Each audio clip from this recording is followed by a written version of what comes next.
Hello.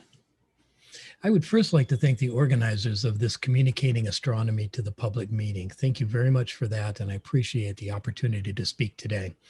My name is Rick Alling. I'm manager of outreach programs for the School of Earth and Space Exploration at Arizona State University. The building where I operate is on the ASU main campus in Tempe, Arizona. The staff I operate with is 6 individuals and 15 to 20 student workers at any given time. The school, as its name implies, is focused on both the geological and the astrophysical sciences. We are a Tier 1 research institution with specific science leadership responsibilities on over 20 NASA missions. We are active in the field, geologically, on 7 continents.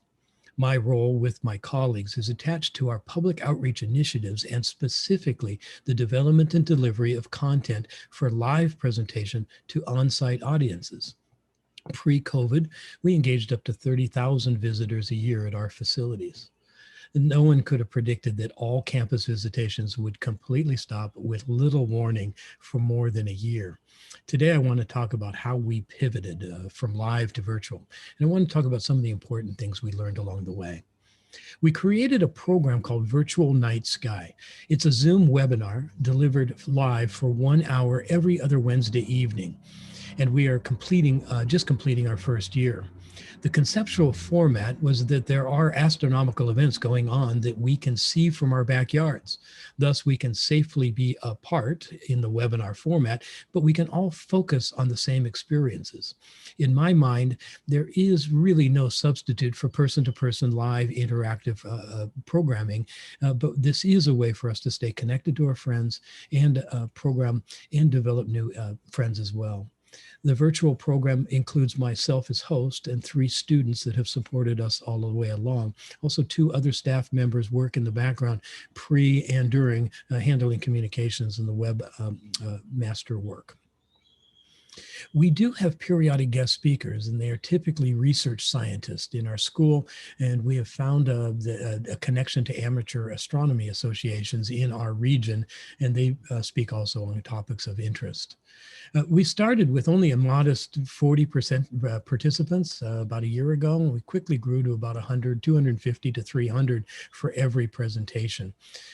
We use Zoom polling to regularly gauge the age demographics of our audience. Older adult couples, lifelong learners are about 40% of our viewers, and followed by families with school-age children, which is a really good mix, and then a dabbling of the rest of the mix of the community at large.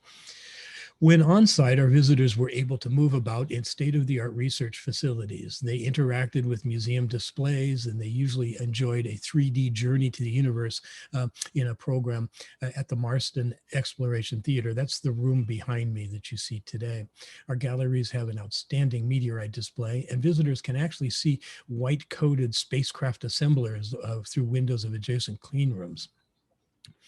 These 2 program models, on-site and virtual online, could not be more different from the technology standpoint of audience engagement.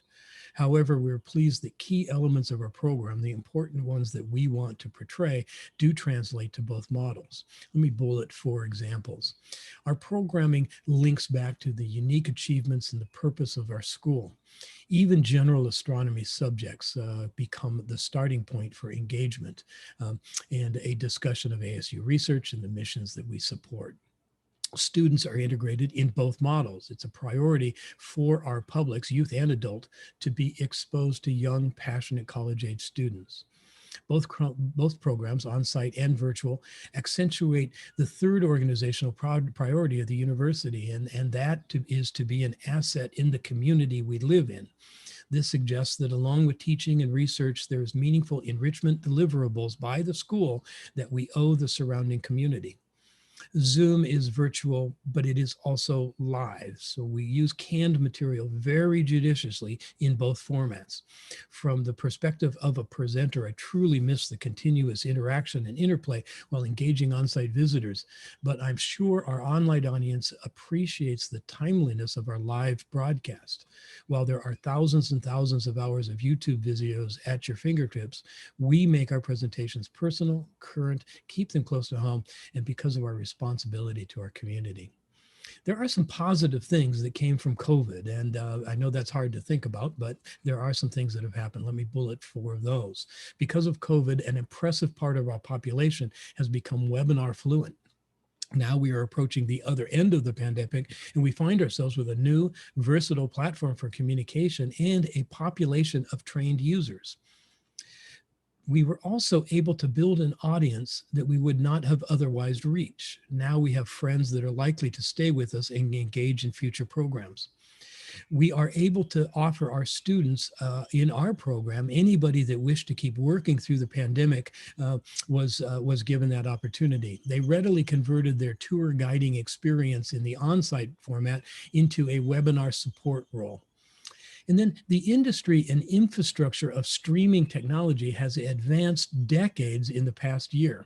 This isn't going away. This is now a tool we have at our disposal. I asked some of the students that work on this project to comment about their experience and their opinions about post-COVID programming. Between the two. Yeah, I would say there's a big difference, and I would say both have their strengths and weaknesses. I would say the in-person is definitely what we've been most used to. And that's always great because we have people on site and we can kind of interact with them in a much different way, just kind of gauge the audience, and we can, I guess, be more interactive and kind of change any sort of format or any plans that we had based on what the audience wants to do, which is really nice that we have that sense of interaction with them. But I do have to say being online is very nice in that I feel like we get a larger group of people. I think more people attend. I think a more diverse group of people attend. So I think that's very beneficial. And also on the online format, I think it's really neat that we're all stuck at home together. So it's so for virtual night skies, and so when giving tours, we actually had kids in front of us. When giving virtual presentations, we don't really see the audience in front of us. I think I don't see it as a problem because I've never had stage fright, but I think things definitely get better when you cannot see the 200 audience or 200 plus audience in front of you. It puts you at ease, and you can just present like you're presenting to your colleagues. You know, what do you think about the two compared? What's good or bad or better or worse about any given one? You know, just kind of based on the past year and a half of experience, I'd say having an in-person gallery is definitely a benefit because, you know, it's in person, it's tactile, you know, whereas versus online, both in the night sky programs and the classroom visits, you can make it a lot more modular because you're not really reliant on exhibits and the gallery. You're just relying on basically what the demographic you're trying to present feel is best. But I do think overall online is really nice and just a fun way to engage people and bring us all closer together. That's great. Do you remember the time that you and I had this really great joke planned and we did it, and then we didn't understand why we're not hearing a reaction? It's like nobody's laughing. Yeah. That's definitely a hard part, is not hearing the audience laugh at your jokes or grumble, I should say. That was a really sobering experience. It was. I always appreciate the perspective of a student. Here's what I think we're going to do going forward. We're going to open slowly and carefully. ASU, the university, is geared towards on-site online classrooms next August. But we're probably not going to go back to an engaged public visitation program until after the first of the year, not until 2022. And this, of course, depends on what COVID does to us. We're also going to keep both of these formats. I see great value in each model driving audiences to the other. So I think they're going to work together very nicely. We're also going to use our new skills to develop a model K-12 content delivery that includes sustained engagement in the classroom, both before and after field trips. This new technology allows us to advance that cause.